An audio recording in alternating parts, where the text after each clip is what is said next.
इस वीडियो में हम मध्य प्रदेश की प्रमुख मस्जिदों का रिवीजन करेंगे और इससे संबंधित महत्वपूर्ण फैक्ट भी हम यहाँ पर देखेंगे। तो आइए फिर देखते हैं। सबसे पहले यहाँ पर ताजुल मस्जिद देखते हैं। ताजुल मस्जिद कहाँ पर? भोपाल के अंदर है। ताजुल मस्जिद भोपाल के अंदर है। इसका निर्माण जो हुआ किसने कराया? शाहजहां बेगम ने। इसका निर्माण शाहजहां बेगम ने करवाया। लेकिन ये पूर्ण होती कब? 1971 के अंदर बनकर के क्या होती? तैयार होती है। फिर इसके बारे में एक इंपॉर्टेंट चीज़ है जो कई बार एग्जाम के अंदर पूछा गया है। यह क्या है? भारत की सबसे बड़ी मस्जिद है। भारत की सबसे बड़ी मस्जिद है, लेकिन बैठक क्षमता के आधार पर, यानी कि बैठक क्षमता के आधार पर भारत की सबसे बड़ी मस्जिद कौन सी है? ताजुल मस्जिद, जो कि कहाँ पर? भोपाल के अंदर है।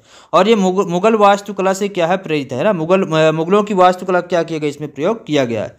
नेक्स्ट है फिर यहाँ पर ढाई सीढ़ी की मस्जिद। ढाई सीढ़ी की मस्जिद यह भी भोपाल के अंदर है। और इसका जो निर्माण कराया किसने? नवाब दोस्त मोहम्मद खान ने क्या कराया? इसका निर्माण कराया। इसके बारे में एक इंपॉर्टेंट चीज़ यह है कि भोपाल की क्या है? पहली मस्जिद। भोपाल में पहली मस्जिद का निर्माण होता है, जो कि कौन सी मस्जिद है? ढाई सीढ़ी की मस्जिद है, जिसका निर्माण कराया दोस्त मोहम्मद खान ने। और यह एशिया और भारत की सबसे छोटी मस्जिद है। यह भी हमें क्या करना है? ध्यान रखना है। एशिया की सबसे छोटी मस्जिद कौन सी हो जाएगी? ढाई सीढ़ी की मस्जिद, जो कहाँ पर? भोपाल के अंदर है। नेक्स्ट है फिर यहाँ पर मोती मस्जिद। मोती मस्जिद कहाँ पर? भोपाल में है। इसका निर्माण सिकंदर जहां बेगम ने कराया था, ये हमें ध्यान रखना। मोती मस्जिद का निर्माण किसने करवाया? सिकंदर जहां बेगम। नेक्स्ट है फिर जामा मस्जिद। जामा मस्जिद हम देखेंगे देश की कई जगह पर क्या होती, कई स्थानों पर देखने के लिए मिलती है। इसमें एमपी में ही यहाँ पर हम देखेंगे कई जगह देखने के लिए मिलती है। जामा मस्जिद भोपाल के अंदर, सीहोर के अंदर और बुरहानपुर के अंदर, तीन जगह क्या होती है? हमें देखने के लिए मिलती है। भोपाल, सीहोर और बुरहानपुर, हमें ध्यान रखना है। अब भोपाल में जो जामा मस्जिद है उसके बारे में इंपॉर्टेंट चीज़ क्या है वो देख लेते हैं। तो भोपाल की जामा मस्जिद का निर्माण कराया किसने? कुदसिया बेगम ने। कुदसिया बेगम ने इसका निर्माण कराया। और इसके निर्माण में जिस पद्धति का प्रयोग किया गया है उसे कहा गया क्या? चार बाग पद्धति। ये चार बाग पद्धति के नाम से भी कई जगह दिखता है। चार बाग पद्धति का इसके निर्माण में प्रयोग किया गया। नेक्स्ट है जामा मस्जिद, जो कि सीहोर में है। और इसका निर्माण किसने कराया? मुगीसुद्दीन शाह। मुगीसुद्दीन शाह ने इसका निर्माण कराया है। और फिर इसका पुनर्निर्माण भी करवाता है कौन? बेगम सिकंदर जहां। तो इसका निर्माण कराया जामा मस्जिद जो सीहोर में है, मुगीसुद्दीन शाह ने। और पुनर्निर्माण करवाया किसने? बेगम सिकंदर जहां। नेक्स्ट है जामा मस्जिद जो बुरहानपुर में है। तो इसके बारे में इंपॉर्टेंट चीज़ जो है वह हम देख लेते हैं। इसका निर्माण कराया किसने? नसीरुद्दीन शाह, नसीरुद्दीन फारूकी ने। नसीरुद्दीन फारूकी ने इसका निर्माण कराया है 1406 के अंदर।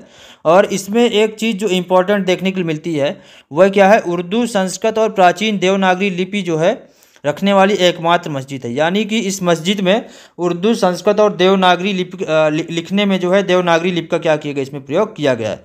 और फारूकी बादशाह की वंशावली भी इसमें देखने के लिए मिलती है।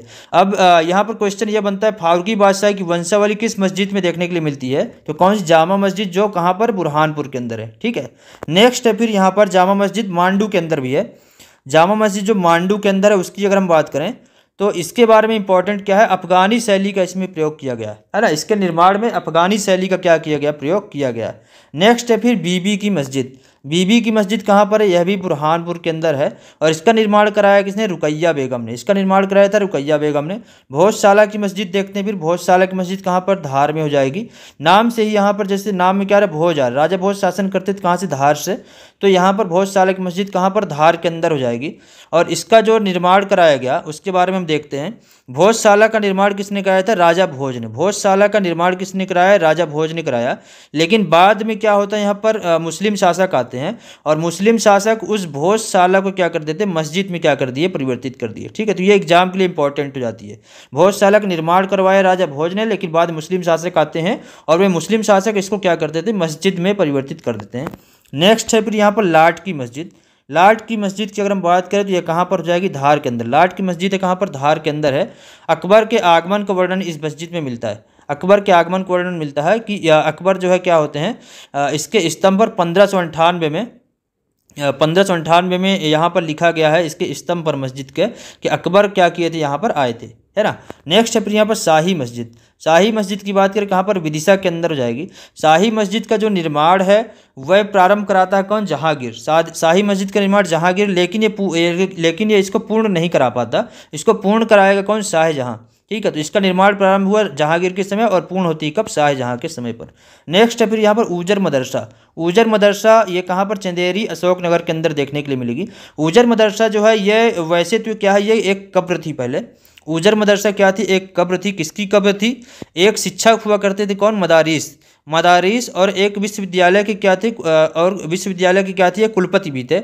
दारुल उलूम के आलम, दारुल उलूम के आलिम, ये आलिम, इनकी क्या है यहाँ पर कब्र देखने के लिए मिलती है ना। जो बाद में क्या कर दी, मदरसे में क्या कर दी गई? परिवर्तित कर दी गई है। और इसका जो उजर मदरसा का निर्माण कराया, किसने कराया था? 1450 के अंदर महमूद खिलजी के समय में क्या हुआ था? इसका निर्माण प्रारंभ हुआ था। ठीक है।